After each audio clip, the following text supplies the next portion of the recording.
Good morning everyone, today we're checking out a brand new video from Cognax about what if Ikkakumon Digivolved with every Digi-Crest. Let's hop in and see what options he has this time. Well, this video series is drawing to an end, where we work out what it might look like if all of the original Digimon Adventure 1999... Yeah, let's see, he's done Greymon, Garurumon, Bodramon, Togemon, and I don't remember if he's done Angemon or Gatomon. But he is now doing Ikkakumon, and then eventually it will be Kabuterion. And partners used crests to digivolve outside of the crest they were assigned. Remember, it's all just a little bit of fun, but we've got no actual evidence that the crests would impact different elements of evolutions. They do have traits that are observable in the various Digimon. And so today is the turn of Ikkakumon, to explore what it might look like if Ikkakumon used all of the original 8 crests from Digimon Adventure to achieve new evolutions. I actually can't wait for Kabuterion. What is up, digital companions? My name is KhanEX and welcome back to another video, and yet it's Ikkakumon's turn. Remember, what we're going for here is just a fun what if, like I said in the intro. You can kind of assign elements and attributes to the crest. For example, if we look at the Crest of Courage in the original adventure, it accesses more powerful metallic dinosaur forms, and also draw from fiery powers, like the Gaia Force of War Greymon. And that is doubled down upon in Digimon Adventure 02, where the power that Vmon gets from the Digi-Egg of Courage is those flame and fire and dragon dinosaur elements from the Agumon evolution line, which also means we're evolving the champion specifically here, because it is the champion that uses the crest in Digimon Adventure the original season. And originally Ikkakumon was assigned the Crest of Reliability, gaining much more aquatic and warrior vibes, becoming, god, that's such a great Warhammer, isn't it? Wow, Zudamon looks so cool. Hey, that reminds me, today's video is sponsored by the also very cool Warhammer 40,000 Tacticus. Warhammer 40,000 Tacticus is an exciting turn-based tactical strategy game set in the eternal conflict of Games Workshop's Warhammer 40,000 universe. In Tacticus, you bring some of the universe's most powerful warriors to lightning-fast tactical skirmishes where you are in full control and only superior tactics can deliver victory. Expand your collection across multiple factions to find new tactical possibilities as you bring your troops to battle and sweep the galaxy clear of all resistance. I was over the moon when Warhammer 40,000 Tacticus reached out to me because my stepdad is such a big Warhammer guy. I grew up surrounded by Warhammer 40,000. So for everything to come full circle and get to check out Warhammer 40,000 Tacticus. Man, I wish my stepdad was into that stuff. Tacticus was insane to me. I just started playing the game and I am already enjoying the hell out of it. And that's because it is designed so that new players and grizzled fans of the Warhammer universe alike will find challenge in Tacticus as they progress and compete in various game modes, including PvE campaigns, PvP, live events, guild raids, and much more. If this sounds good to you, which it does to me, you can check out the link in the description down below or the QR code that is on screen right now to go and get Warhammer 40,000 Tacticus downloaded to your device. Since the game released back in August 2022, I like to go ahead and give an apology because it appears that my camera for my avatar is actually covering up that QR code. So you have to go to the original video for that then. Sorry. Snowprint Studios has kept introducing fresh content and has a whole roadmap planned for the future, which looks very exciting. And make sure when you do sign up with my link in the description down below or that QR code that you use the code NOVHELLO to claim 2,000 gold and 50 Blackstone exclusively for you until December 1st. I'm going to try and put the game away now so I can do the rest of the video, but thank you so much to Warhammer 40,000. Oh damn, that means by the time y'all have seen this, it's already over.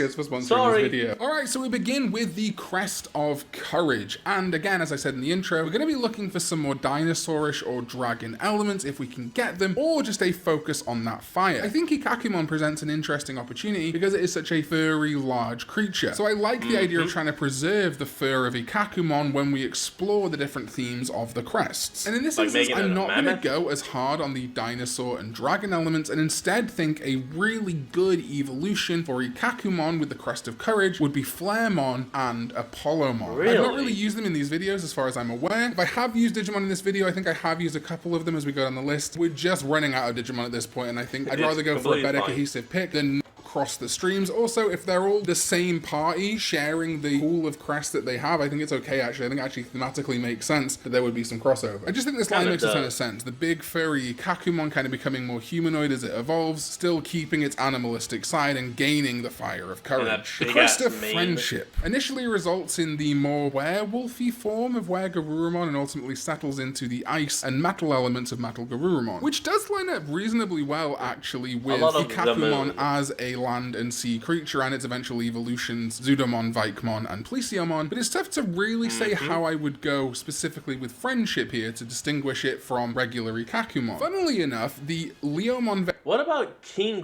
Waymon? variant Pangeamon, which just looks like a ice version of Leomon, is actually treated as an ultimate level. And I don't think this is a bad evolution for Ikkakumon at all. If we look at Digimon Adventure, for example, we have the much larger Togemon shrinking down to Lilymon. So it's not like Digimon scale can't change through evolution. This kind of ice lion, while not a perfect lineup with the ice wolves and fox fire wolves of Garurumon, I still think is a good pick. But another one I did consider taking on the more aquatic elements of Ikkakumon and the bestial nature of Ikkakumon and adding in Garurumon elements is Splashmon Darkness Mode, because it straight up looks like a bigger, more rounded Garurumon, and it is an ultimate level. I mean, it does. It literally has like the exact same stripes and everything. I really like this one, even though of course Splashmon Darkness Mode presents a little bit more evil looking. It's a virus type, it's part of the big Death Stars. I still think it works pretty great, and I would like to use it here. Creepy and freaky looking Digimon can be the cutest and most loving partner Digimon. That's kind of the whole thing with Digimon a lot of the time. So I think I'm going to use Splashmon Darkness Mode here. The Mega then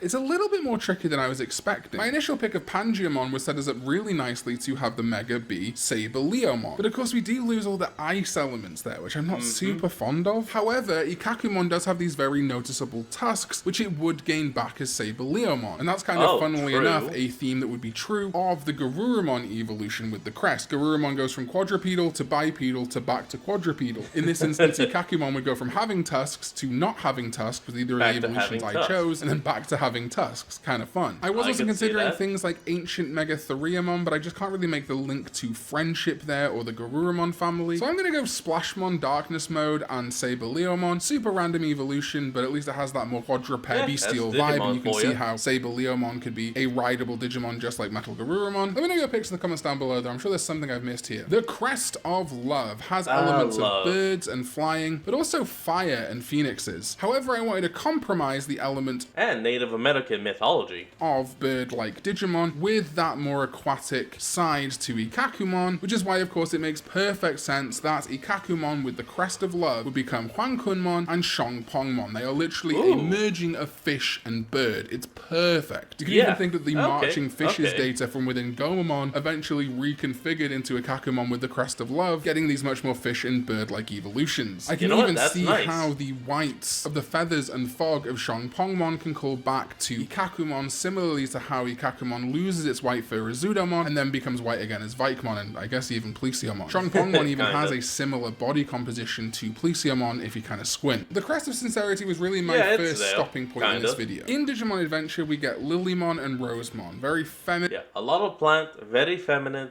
and also ninja. And in Plant Life Fairy Digimon, in 02 it manifests as Shurimon, the traditional Japanese ninja. I couldn't find a way to really make Ikkakumon with the Crest of Sincerity work, so my suggestions are these. First of all, Ikkakumon becoming Gilly-Dumon. It retains its horn, kind of, a different set of horns, but still it has horns, and it becoming more of a kind of humanoid grass Digimon works whether you're looking at the Lilymon side or the Shurimon side. For a Mega then, well, a Bonwimon actually I think would be quite a good Mega for Ikkakumon with the Crest of Sincerity. But I'm a little bit averse to using Sovereign here just because they are characters in the Digimon Adventure universe. I think it would be fine to use a Bonwimon though. So my compromise is Eldradimon, which is a big world turtle with a bunch of grass on its back. I can 100% see something like Ikkakumon eventually becoming Eldradimon. And if you don't like Gilly-Dumon as the kind of bridging gap between those two, I think Petaldramon, which I think I have used before in these videos, would also be absolutely fine. Yeah, I think you used it in the Togemon video. Gilly-Dumon does have the horn from Ikkakumon, or at least some horn-like protrusions. But Petaldramon I can kind of see working more on a scale, and maybe the fur turning into the plant life. It being covered in this grass I think is a nice transition from Ikkakumon. You could even maybe say that these kind of like swirling branches coming out the top could be also the Ikkakumon horn. The Crest of Knowledge has been our biggest struggle in these videos. First of all, there's actually weirdly not enough